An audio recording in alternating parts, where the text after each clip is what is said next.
Hey everybody, welcome back to Comics Unchained. We're here again. I'm Indiana Leon, Sergio Sanchez, Crystal Roy, and we are delighted to once again have Chris, what was it? Bad Robo? I can forget. Wrong. Robo Bad? I don't know. There, he's just like, this is terrible. He's like, I hate all of you. will not I don't want to be acknowledge. here. Why am I here? I can't believe I did this a second time. Because I begged him to be on the show. Absolutely. Yeah, That's the only way we're getting by. we need that rub. We need the rub from a slightly bigger podcast. Yes. Over Chris Eaton joining us over from Kaiju Kingdom. If you guys haven't checked that out. Check it They out. have 1,800 subscribers. Ooh. Yeah, we have 21. Yeah. Will you be 22? Mm-hmm. Well, I mean, I'll try. I mean, it's kind of my job. Yeah, Thanks for having me back. I mean, yes. Anytime, buddy. Yeah. So, you spice it up. Exactly.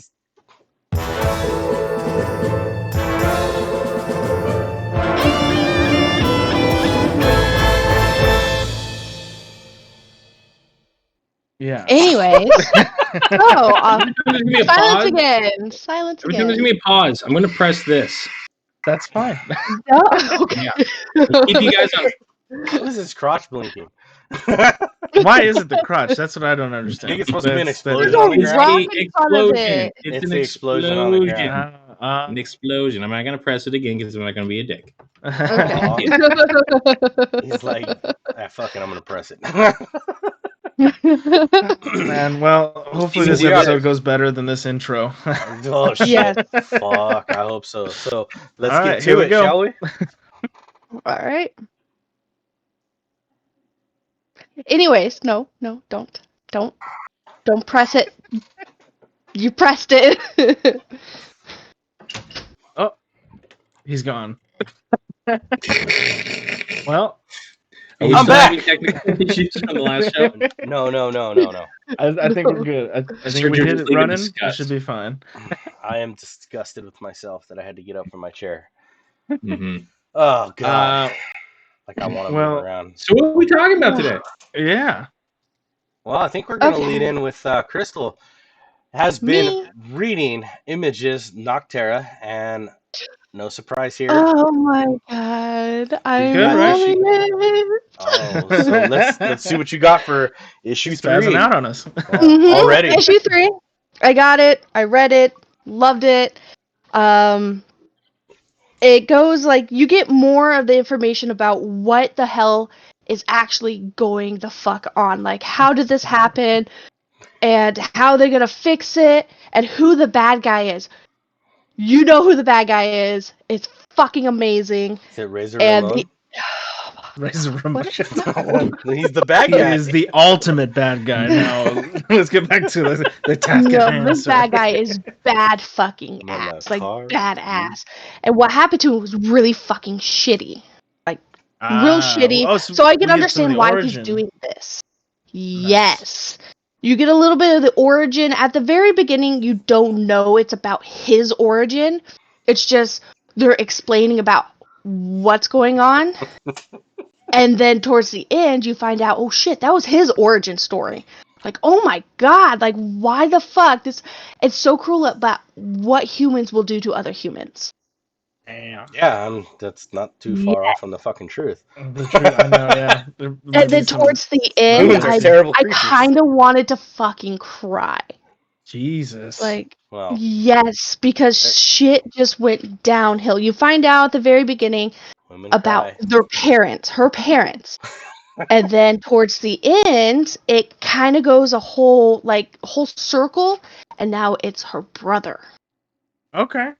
So, fuck yes. I still haven't read. I'm getting goosebumps. You need to jump on it, bro. Oh, I know. I have all these literally sitting right here, and haven't read it. Yes, you really need to, because you will love this. Chris, it is fucking awesome. Have you heard of that book at all? Or? I've heard of it. I've never really gone into it. Who's writing it? Image. That's all I know. Scott Snyder. Yeah, Tony Snyder, Daniel, Tony and then Daniels and did the art. Murray. So it's a Snyder image book. Okay, so it's one of his creator owns. Oh shit! I should actually be picking this up. I fall behind. I love Snyder's stuff. It was actually a Kickstarter. He had to get a Kickstarter in order to get it going. Really? So yeah, which was weird because guess who's doing the art? Tony S. Daniels, and he is top tier when it comes to like DC. So I mean, I don't know why Snyder's their fucking wonder kid right now. Like he's the only thing that keeps people coming back. Mm-hmm. Occasionally they'll drag Jim Lee's ass off the corporate ladder and come do something. Which by the way, we are 5 months out from like the slaughter of DC, and Jim Lee's still in charge. Which color me fucking surprised. I'm not talking shit on Jim Lee. I'm just like, you fired Dan DiDio, you fired just about everyone else, but Jim survived. I'm like, good for Jim, by the way. I like Jim. I've met him a couple of times. He's a super sweet, not simple. He's a super sweet human being. Like he's very nice to all his fans. Yeah. But good. I mean, yeah, this is through Image too, so yes, maybe he'll jump ship on his own. I really should honestly take a look at this.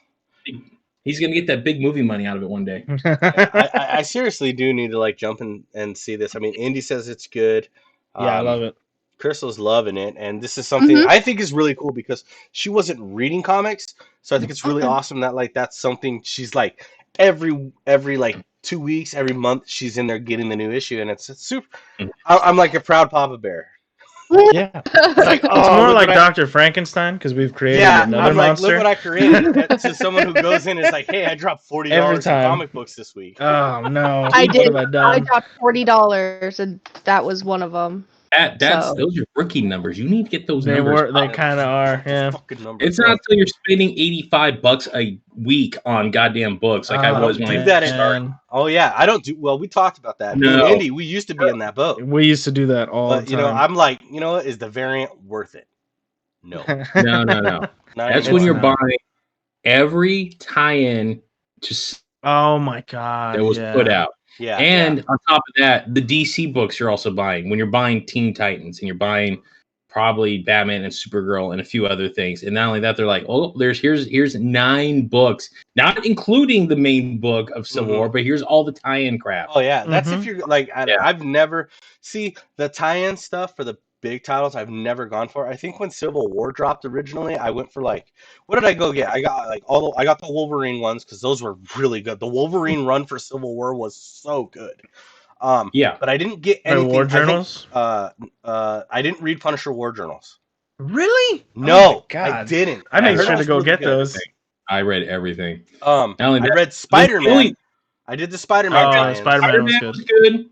The only 2 things that really were good in that whole run were Spider-Man and the New Warriors, because they were integral. They're integral to the story, but they don't really play out in the rest of the main story. Yeah, but you get Speedball having Survivor's Guild, being the patsy for the explosion, and then him becoming Penance at the end of the run. I'm like, okay, this was worth it.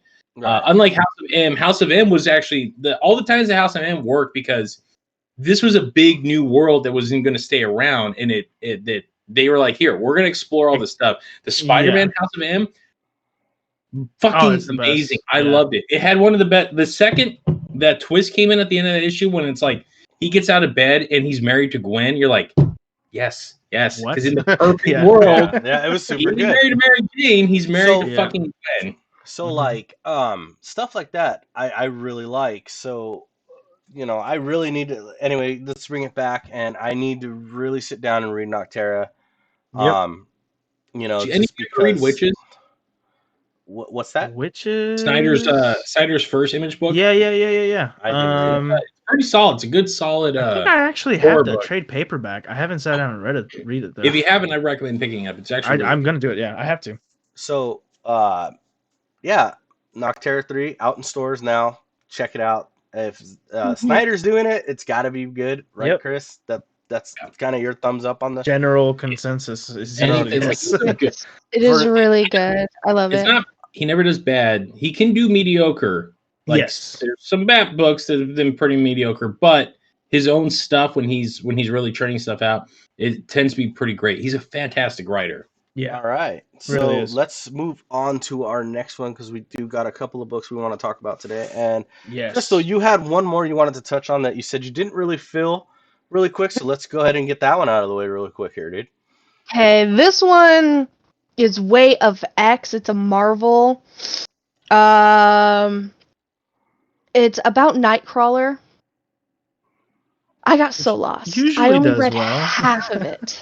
Well, okay. I only So got to half. So okay, here's the thing. I started reading a few weeks back. As a lot of people probably don't like about our show, and I know like my comic dealer doesn't like it, and a few people I've talked to don't really like it, but I gotta recommend it for the older stuff, and it's through the Marvel Unlimited app. Now I have my subscription, I pay for it. Indy's got his subscription, so we use that to cover some books. So I went back because I'm like, okay, I have no idea what's going on, and I'm not gonna steal your thunder, Crystal, on Way of X, but I'm kind of explaining where this is going. So with Wolverine in the new X-Men, after they did the whole Krakoa update thing, it's kind of made X-Men really hard to follow. And Indy's going to tell you himself, he doesn't even like teen books anymore. He won't read them. I'm kind of. Is Hopeless still writing this? Is this still the Hopeless era? Like the no. I think he so came we moved off away already. from all that stuff now. So it's been a minute. Yeah. Oh, so Jesus. like if Way of X is showing any way that like where Wolverine was going at the time, because like Wolverine, like in the first issue he fights vampires. He's fighting Count Dracula. In the second issue, he's fighting Omega Red. And this is issues 1, 2, and 3, and 4, okay? Because they're all on the Marvel app. You can go check them out if you have a subscription to that. Then, all of a sudden, he's like, okay, now they get transported to this world, and they're facing off against, it's the whole X of Swords tie-in. So you're like, yeah. I was like, what the fuck is going on? X-Men is a mess I could right not now. follow it. And so I'm like, I can't. And it's the first Wolverine book that I dropped. But then ended up picking up like Wolverine Red, White, and Black because this is a great series. I know we haven't talked about it at all on the show, but we will. But that's where I stand with all the X-Men books right now. They've got so much going on, and their universe is so massive that you have to go back and read their big event to understand what's going on right now. So like jumping into an X-Men book right now, I just don't recommend. Even like as I've reviewed on the show a few weeks ago, I talked about Children of the Atom. I don't like it because I don't like the new characters. I don't like the pacing of the book. It's really slow to me. But who's writing it? Wait, who's the team on this? I still need to read that. On Children of the Atom? Yeah. 2 seconds. Again, I'm not really reading Marvel. This is part of the reason why I dropped Marvel about 2.5 years ago. I'm just like, that was a good time to drop Marvel. I'm done. I'll tell you right now, Vita Alea, Bernard Chung, and Marcelio Mialo. I mean, who's on the team in the book? Nobody that you know. They're all new characters. They're all new characters. So it's like a New Mutants kind of book where they've introduced like new characters. They introduced like new characters. So these are like new mutants who have showed up.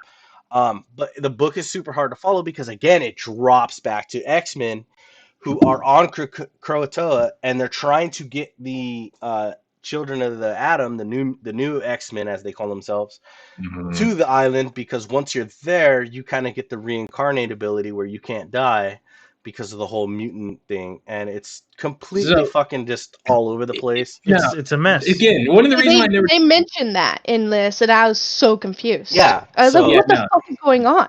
Part of the reason I didn't read any of the Hopeless relaunch. Here's the thing. I grew up. Sergio knows. I grew up. The two books I read as a kid: Spider-Man and fucking X-Men. I think any red-blooded American boy did in the 90s.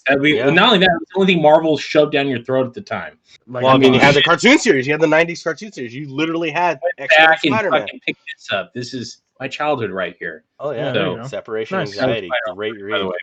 Yeah. The last great X-Men book, in my opinion, was when Post Schism. Terrible miniseries. Yeah, but much like Brand New Day, they had a terrible miniseries to get to the point.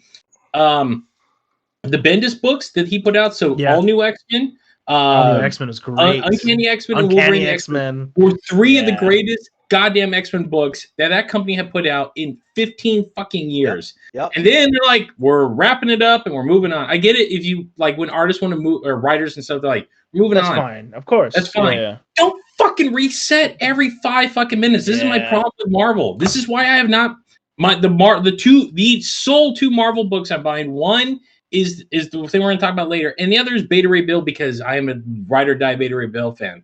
Other than that, this shit that you're talking about right here, I'm like, no, go fuck yourself. I'm not jumping into 50 fucking books. Exactly, and that's why I told Crystal, like, she's like, so she came in, and I was super excited. I'm like, okay, maybe she'll like it. Then she started reading it, and I'm sitting there, I'm like, the beginning I liked. I didn't want to spoil it for her because I'm sitting there like, I know where you're gonna hit this stride, and I'm like, I can't wait to hear Indy's opinion on this because he already hates team books. Yeah. So like, I'm just like, I'm not gonna stop her from reading it, but I'm not gonna tell her why I didn't pick it up because on the show we try to grab as many issue ones to tell you if it's worth spending the $5 or not on it. To me, I know I didn't read it, so I can't. I'm completely going off of a fucking crapshoot here. I didn't read it. I don't care to read it, but for me, it was a hard pass because of reading what was going on in X-Men at the time. I hard passed on Way of X, even it being an issue 1. I was like, it's just not. The idea of I'm good. The Resurrection Protocol that they came up with was one of the dumbest fucking things they ever did. I get it. It's like, well, no one really dies in comics, but so let's like, it's like in pro wrestling. It's fake. So let's show you how fake it is. That's what WCW did that back in the day. And guess what it did? It fucking murdered the goddamn company. You want to suspend some goddamn disbelief. I want some fucking something to hold my attention. So if you're going to kill a character, make sure it's worthwhile or make sure it's a shock, and then let it hold for a long time. That was at least the good thing about Jean when they killed her off and they put Cyclops with Emma. By the way, greatest decision that company ever fucking made because they turned Cyclops from a goddamn bitch to a fucking pimp, and they kept Jean dead. She was gone for a long time. They brought her back because it was past Jean, and it was the OG X-Men. That was and I'm like, yes, this is the way to get around these things. Like keeping Gwen dead. Like, and you bring back just the clones, not the real Gwen, or it's Gwen Stacy Spider, this Ghost Spider, alternate universe. When Spider Spectre was sitting right there on their fucking fingertips. So. And like I gotta say, like the evolution of Cyclops is super great, and because right now every night before I go to bed, again on the Marvel Unlimited app, I'm reading Avengers vs. X-Men, and you see the evolution of Cyclops, and it's super good. Oh yeah, so, that's a big turning point too. I feel bad. We've interrupted Crystal. No, yes, but a lot. Crystal, let's do it. Like I told you, I like did I like? But what I was saying, okay, was I not right? Like, was I not right with what I was saying? Like, it was super confusing because like the book's kind of just all over the place and expects you to, in order to get into the X-Men books right now, you need to have been reading. You need to read all of it. Yes, you really do. The beginning, I said, it's like, okay, this is cool because it's like, I know some of these characters, so I don't know exactly what's going on, but there's a fight, and then all of a sudden one of them gets their head blown off. Yes, awesome. And then all of a sudden, why did I forget his fucking name? The metal guy, the one who could bend metal. Magneto? Xavier. Magneto. Thank you. Magneto shows up and is like, oh, what the fuck is going on? Right there. I'm like, excuse me? Because they're talking and they're like friends. Or they're like side by side, allies and everything. It's like, okay, I missed some shit, but I'm not going to go back and figure out what the fuck I missed. Yeah.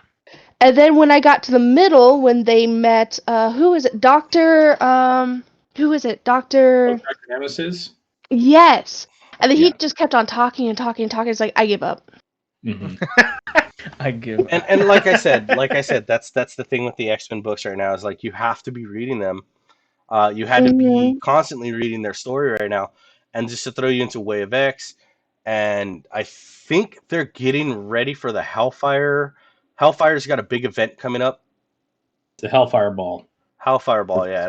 That's going to be saw that. I'm like, all right, welcome back to 1991 when they used to do shit like this. Yeah, so remember when Marvel used to put out a swimsuit issue every year? I miss that. Yeah. You know what's funny? I still see those floating around every once in a while. Yeah. Yeah. I used to try to get them. I remember Image put out ones, and the Image one, the Marvel one, you can go in and buy. You just pull it off your comic shelf, give it at your cash register. The Image one, they would card you on, dude. Like your parents had to come get you that fucking. Oh well, yeah, because there was no real nudity in it. No, but it was responsible for a shit ton of what my brother calls awkward boy boners. They're not wrong. It was like that book you hid from your parents. I had it. Fairchild was on the cover, and she's in the skimpiest bikini that you can see, and it's got the crab like pinching her ass. Today, it would never fucking fly. It won't fly. You can't get away with that. And they don't do it. However, Chris, right now there is a Lady Death swimsuit issue out. It came out last week. I am looking for that. All right. No, I really I want it. Eddie, shut the fuck up, because I want it for the collector value because they don't do it. Is Evil Ernie rocking a banana hammock? That's what I don't know who's in it. I just know she's on the cover and that it's a swimsuit issue. I want it for the collector value. I probably wouldn't even open it. Is it a bag book? 90% of the time when retail stores get stuff like that, they bag it. Yeah, they do the bag. Yeah. You know, so nobody can grab the cover and flip through it. Mm-hmm. But yeah, I mean, like I said, Way of X. For me, it's a pass. Okay. Yeah, I'm trying to circle back. I'm trying to keep this. Trying to wrangle. You guys keep like venturing off, so I'm just sitting here, and then finally you bring it back. It's because me and Chris can sit here. In case the audience hasn't known, we kind of touched on it in the last episode.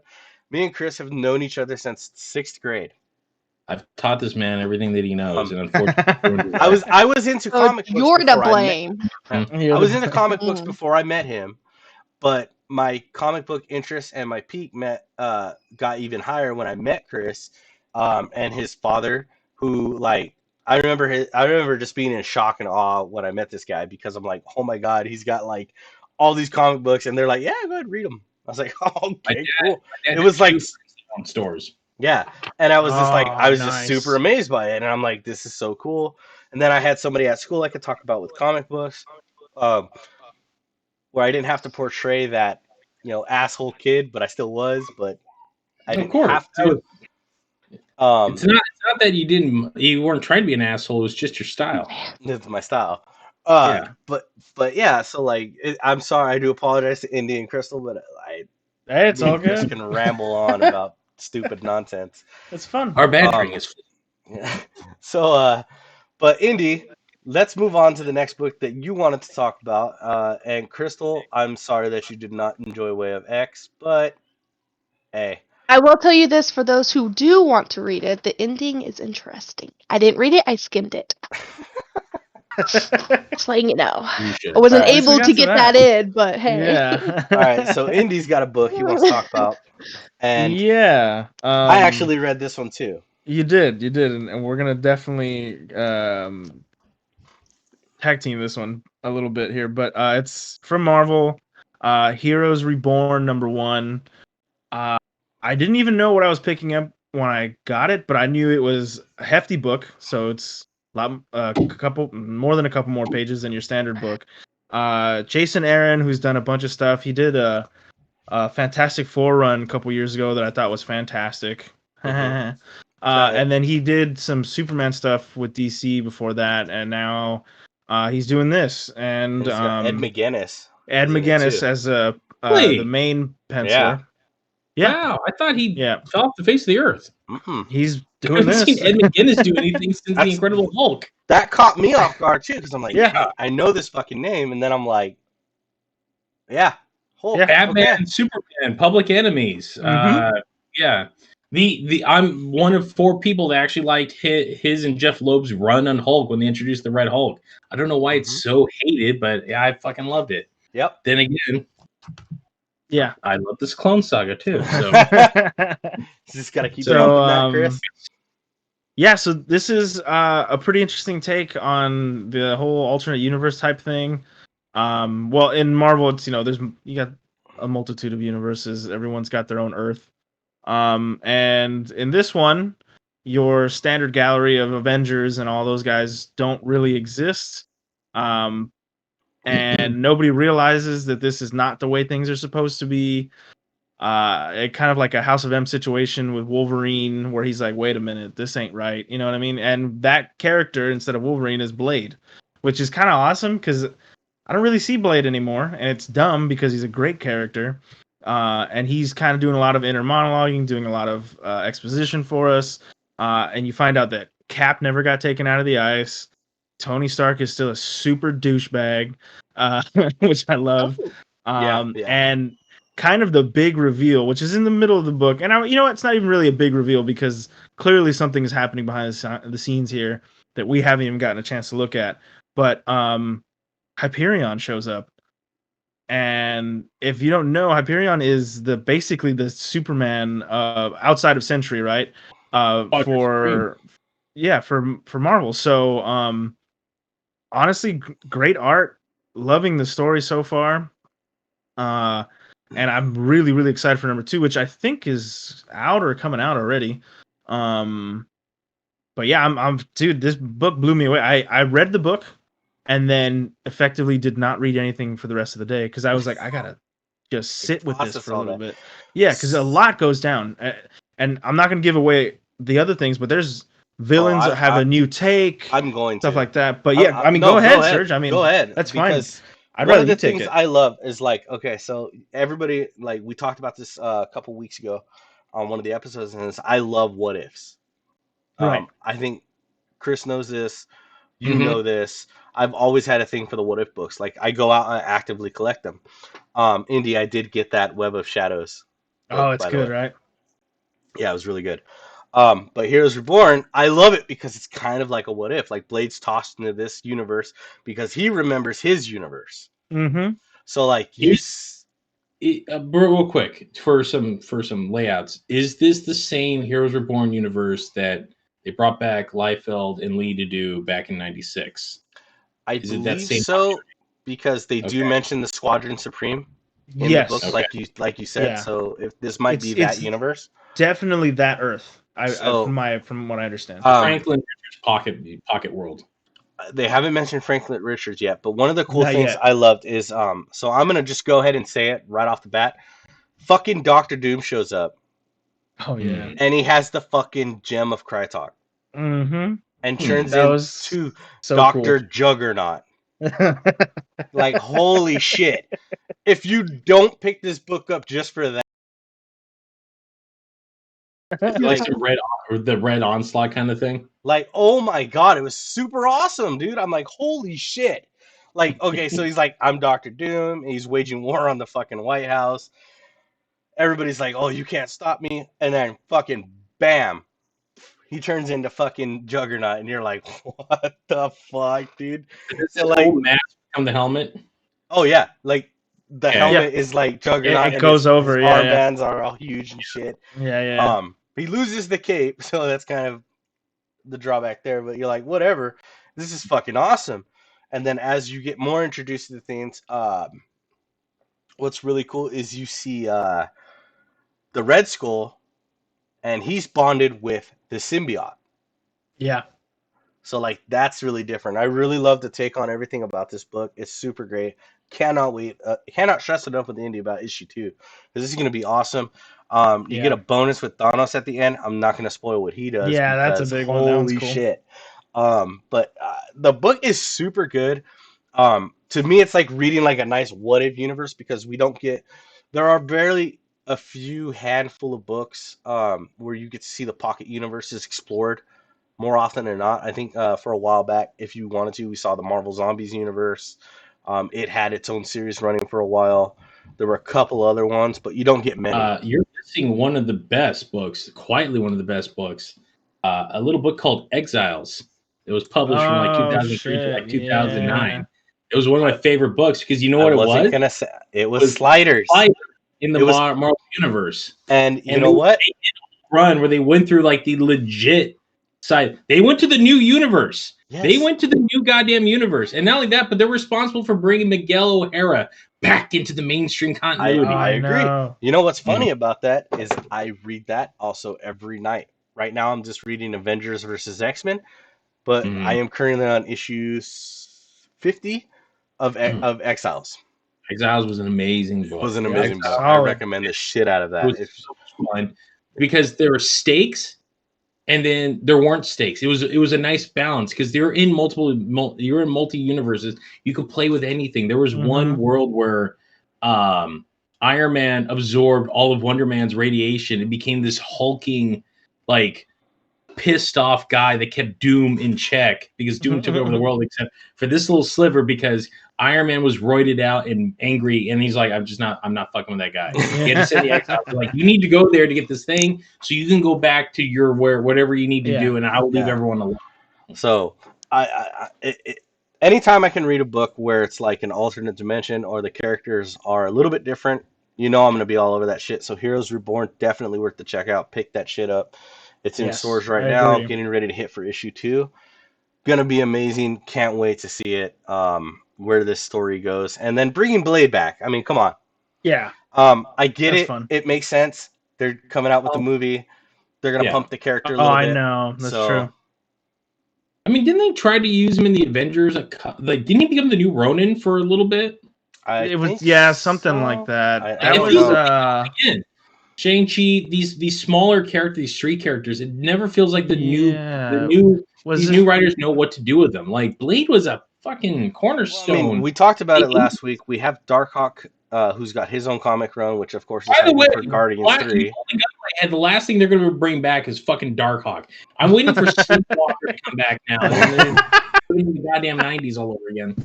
It's what it feels like. No shit. 80s and 90s are just coming back. No, I mean, because they're gonna pump out the Darkhawk book because he's gonna have a part in Guardians 3. They're gonna pump out Moon Knight's probably gonna be pretty big in the next couple of months because the series. Warren Ellis did a run on Moon Knight, right? Yes, he did. Yes, Indy has that. Yeah, I have that. Yeah. And then there was a series that was like they really played around with the multiple personality aspect, right? Crystal's like completely lost over there. Yeah, I'm 100% fucking lost. Wearing the white suit and everything, like lessons. I have no idea. I'm hearing names that I can picture in my head because of the movies. Yeah, but that's about it. It's like I don't know. She's the movie guy. She's the fucking movie guy. Moon Knight was Dark Hawkins. Who's Dark Hawkins? Sure. Moon I don't know. Like I said, I don't. Yeah, but I normally don't read comics or anything like that, so I'm totally lost. Look, like if Sergio can share the app, go back and read those old Moon Knight books. They're amazing. They're really good. Yeah, they're really good. But like I said, you're gonna see an upsurge in these characters. Oh, you're going to sure. Because the movies are coming out, the books are coming out.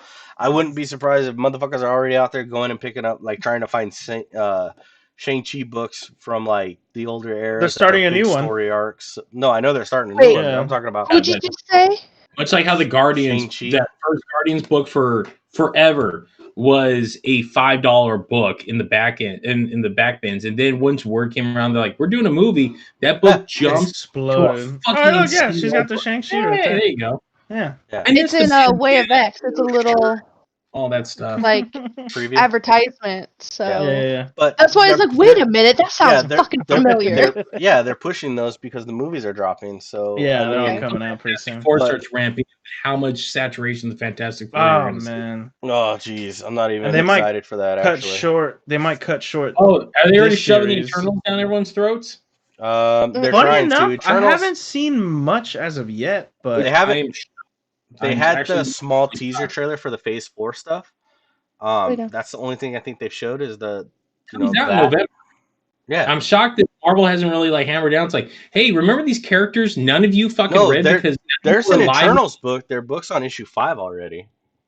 It did come out already. Okay, it's out already. It's on like issue 5, and I just don't think it's not their top seller, but they're like, we're not going to give on it yet. So never. Like it was them. The Eternals is a book that were like, "Here, Jack, we're sorry we fired you and you went to DC and created Fourth World and actually fucking changed the whole modem over there. So come on back. We'll let you do your thing and you can kind of continue what you were doing." It's like, all right, well, here's the Celestials and all this other shit, and I'm kind of done. And they're like, all right, let's bury the fuck out of all this because they never really cared about the Eternals. Right. So not only that, mark my words, that movie's not good. I don't even think it's gonna be good. I don't think so. It's gonna be terrible. I think it won't. I think it depends on where. The only way it's gonna be good. The only fucking way it's gonna be good is if by the time Eternals hits, the other movies have led up to something that makes you want to go watch Eternals. So like I'm talking about like what Guardians 3 sets up or whatever. Whatsoever. You're dealing with deep cut stuff. You're dealing with the origin of the Celestials and all that shit, like the deviants and stuff. That's even Marvel hasn't really touched that crap in years. Well, it's like Shang-Chi. You're kind of like, even I'm like, I'm gonna watch it, but I'm not gonna watch it. I'm again. Why? I'll watch it. Shang-Chi, I'm like, fucking I'll watch it. People, okay. If they done it full exploitation style like the books were back in the day, I would have been in. When I saw that trailer, I'm looking at him like, you know what, this is fun. This looks like a Marvel film. It looks like your average Marvel film. Okay.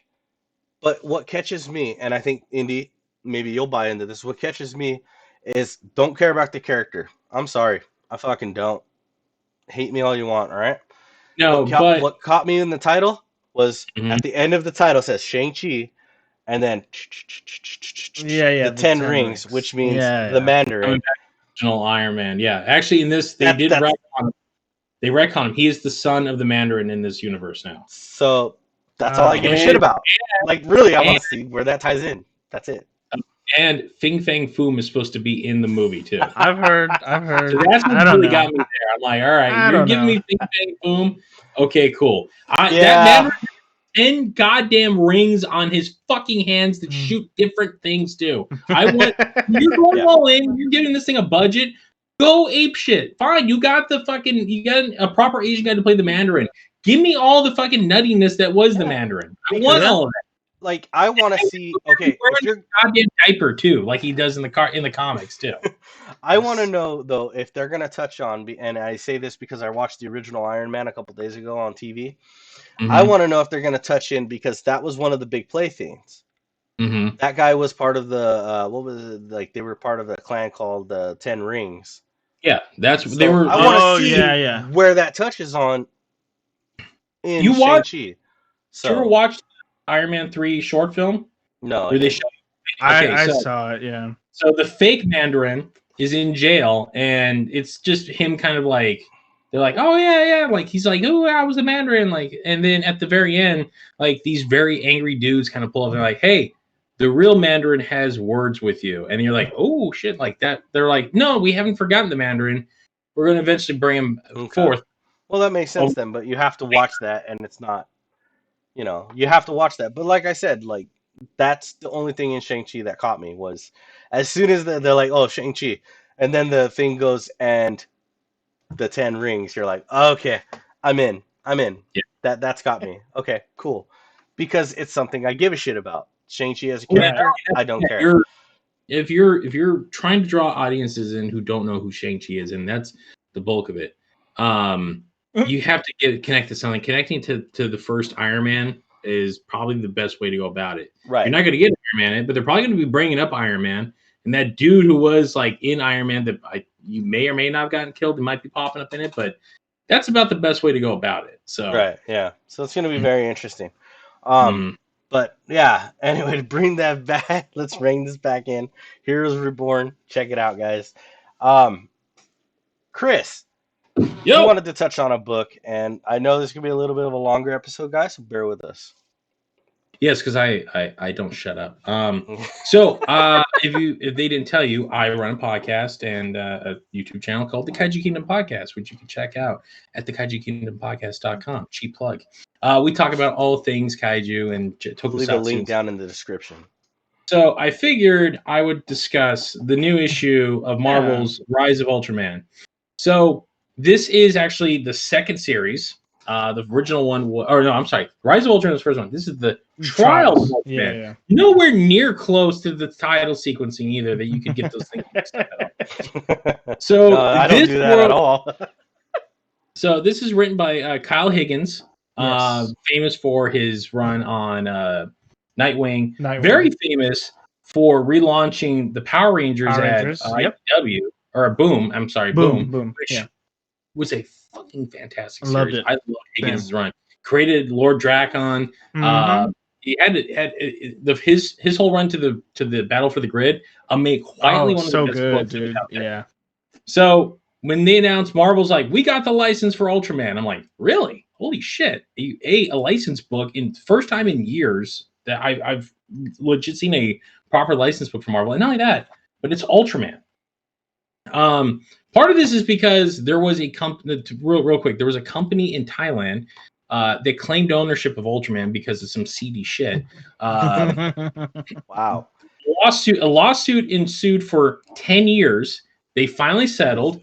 Subaraya, who owns Ultraman, they're like both courts here and in Thailand said, no, you own the rights, so you may now do what you want. This is why Ultraman's been very scarce in the US for a long time. And while Legendary's put out Godzilla stuff, people were like, come on, we can get some stuff because he's still huge in Japan.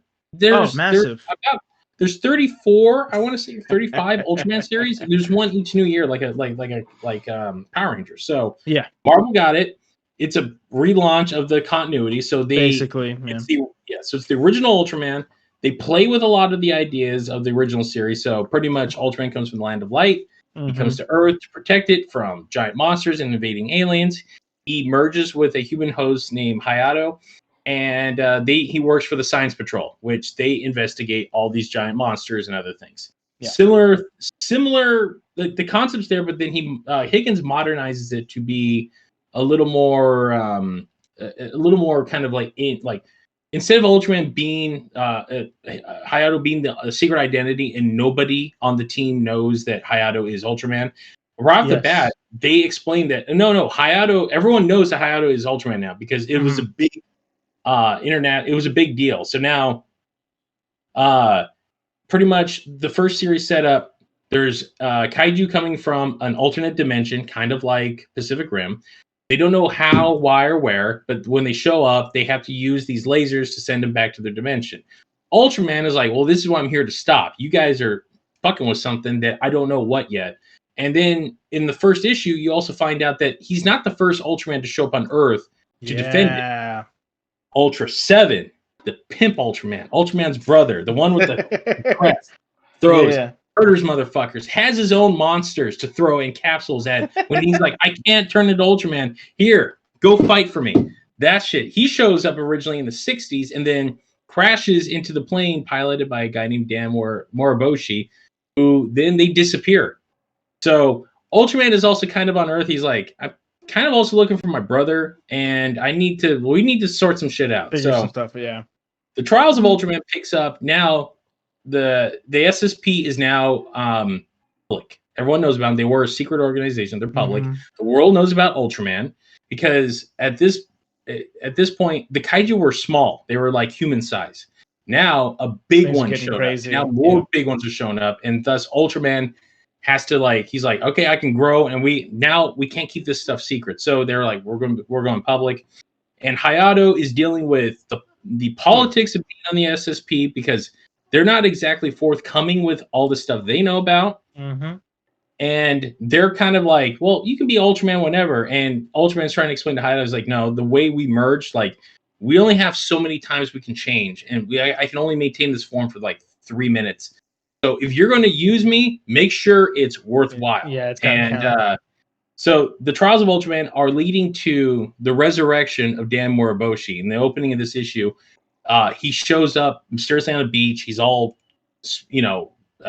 disheveled and stuff like that. He doesn't know where he's at, and inadvertently turns into his 7 form and possibly kills some guys. We don't know because he's So we're leading to a confrontation of Ultraman and 7 and a side or another secret organization that actually thinks that the SSP is responsible for these kaiju attacking, try to kidnap a member of the SSP, and so Hayato has to go in with his team to take out these terrorists, and it all starts crashing down because it, like anything, turns into a giant clusterfuck. And shit. Yeah, I mean, at the very end, we are left with the very real possibility of we get another kaiju attack, which is it's a big one, and not only that, but the very real possibility that Seven might be going rogue. So it's a fantastic series so far. It's a little slow, it's a little plotting, but for the most part, for those who don't know Ultraman, if you're not familiar with Ultraman, this is a fresh start. This is a great way to get into it. There is a series on Netflix that is actually a sequel to the original series, but it's more or less Iron Man as Ultraman. It plays with the mythos, but it's not the same thing. Then Netflix just announced 2 days ago that they're doing brand new animated Ultraman film that ties into like this universe much more. It's gonna be the first properly animated American Ultraman film ever, and it's gonna be a big deal because ILM is actually animating this thing too. Wow. Yeah. So if you're now is the it time. actually sounds interesting. Yes, so now's the time to jump on the hype train, and not only that, but one of the main designers from Samurai Jack is directing this new Ultraman film. Yeah. So if you haven't jumped into this and you've always been curious, there's so much for the layman. The Marvel series is the best way to get into it. If you want to watch the stuff, if you have Pluto TV, Tokusatsu shows it along with a bunch of the Japanese cuts of like the Sentai stuff, like the original versions of the Power Rangers with the Japanese cast. Yeah. And you can actually buy them all on Amazon. Like the original series and a lot of the new series are already readily available on DVD on Amazon for like under $20 a pop. So Chris loves to push his DVDs. Yes. But yeah, I'm glad you liked it, man. But no, because Indy talked about the first one when it first dropped, and I'm like, yeah, it's super cool. I'm a kaiju guy. I'm not as in deep of it as Chris here, but I mean, I am. You know, I've done my fair share of like I love stuff like that. So like I watched Ultraman when I was a kid. The Ultraman Sergio and I had was the Australian one as a kid. Yeah, I remember that. I think it aired on like Channel 13 or Channel 9. It was one of those back in the day. Remember? It was like it was their version of like when Doctor Who went away for a while, and they're like, okay, it's been 10 years, let's do a new one, and didn't really work out. So 5 years later, they're like, all right, we're gonna relaunch Ultraman in Japan. It was called Ultraman Tiga, and it came out over here like in '99 from 4Kids, and has the absolute most atrocious dub I've ever heard on anything. Oh yeah, it's pretty bad. It's pretty bad. So if you don't like that One Piece rap opening, don't ever want to get that Ultraman Tiga got in America. Yeah, guys, check Great it out. figures though from Tiga. Yeah. Trials of Ultraman.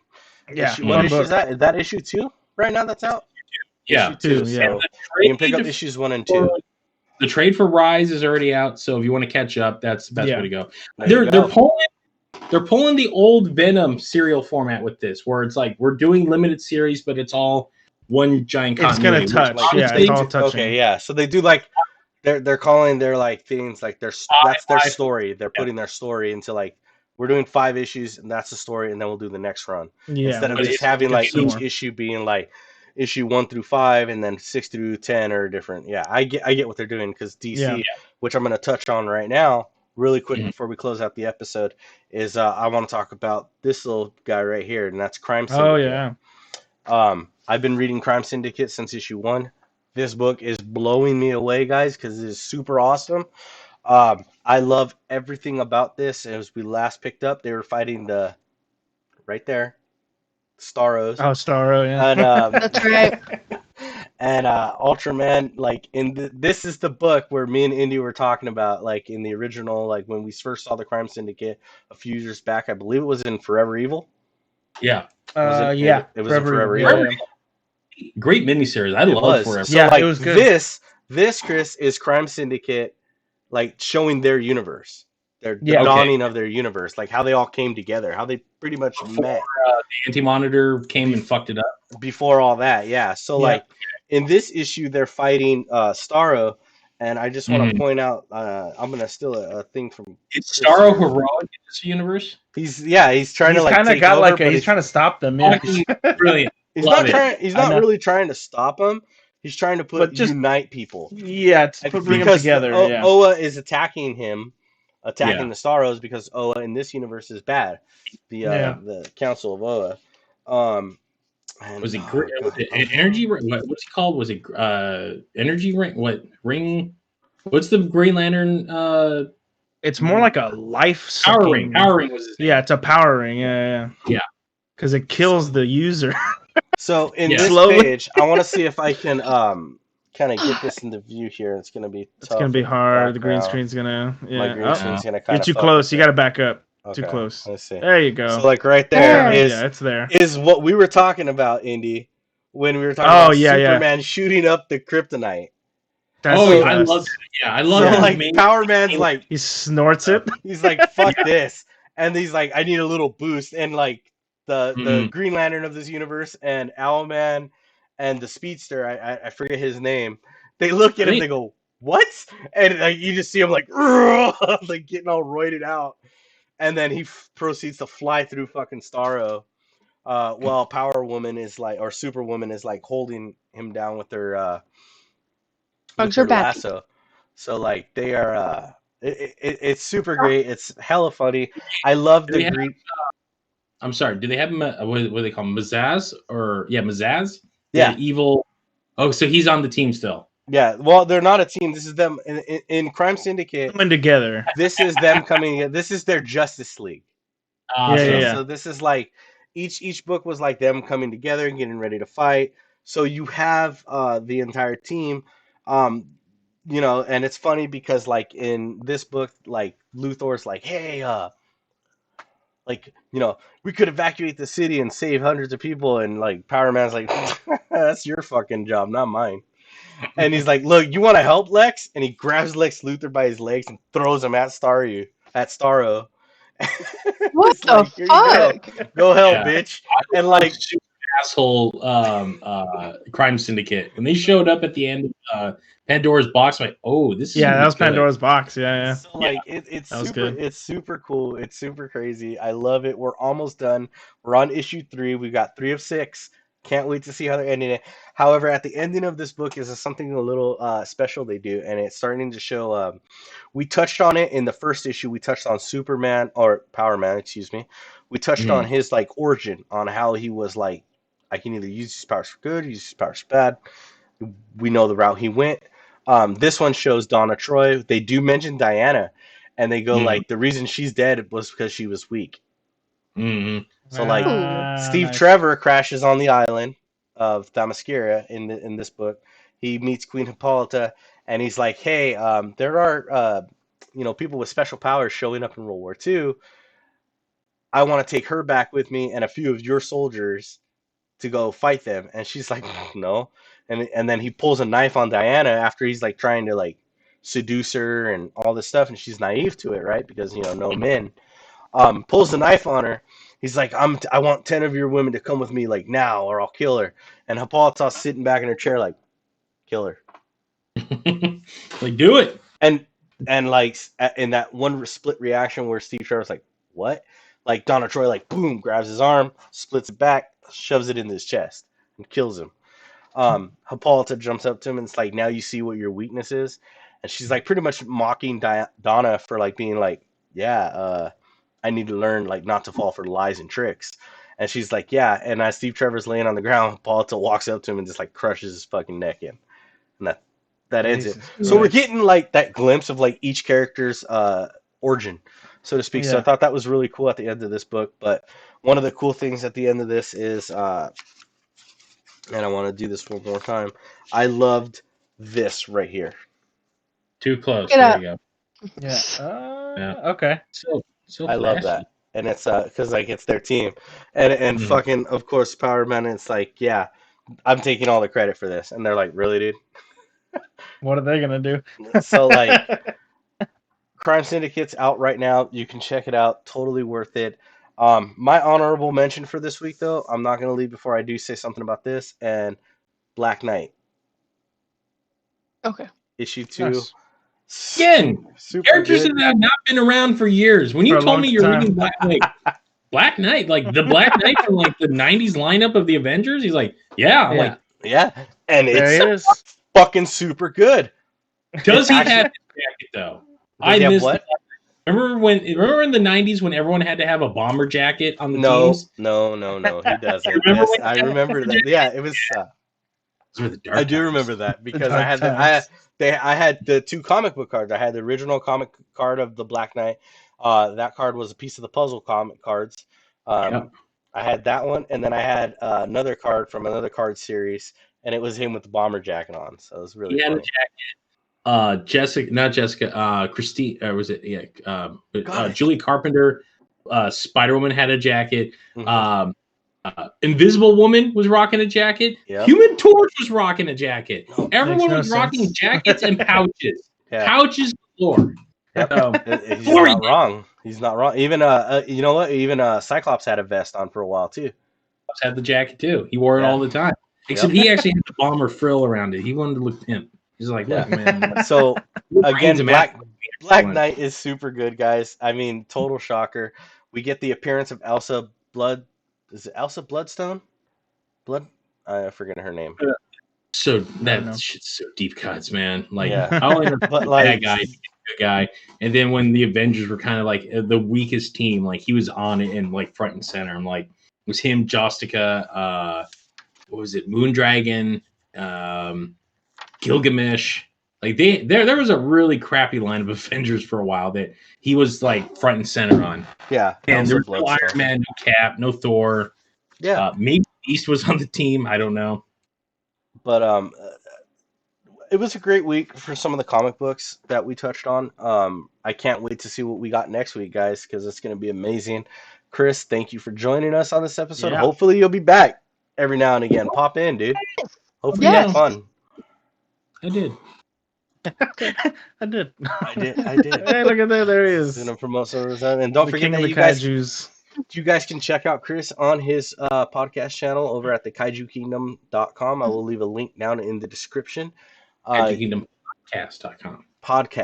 Excuse me. I gotta see. I always fuck shit up. Right. That's my MO. Right in the description. I'll make sure. Because I can copy and paste in the description. Or you can check them out on Twitter. What's your Twitter handle? At the Kaiju Kingdom. And our Facebook is facebook.com/the Kaiju Kingdom podcast. Also the same thing with Instagram at Kaiju Kingdom podcast. All right. So thanks for having me on. Sorry I've been such an asshole this whole time. Oh, no, not at all. You're good. You're good. Anytime we get all bullshit together, it's great. Of course. We will be back next week. We hope you guys enjoyed the show. As always, please leave a like and subscribe. Doesn't say describe, but leave a like and subscribe on the bottom. Let us know how you did. Leave us some comments. Let us know what you guys think. And as always, guys, keep on reading.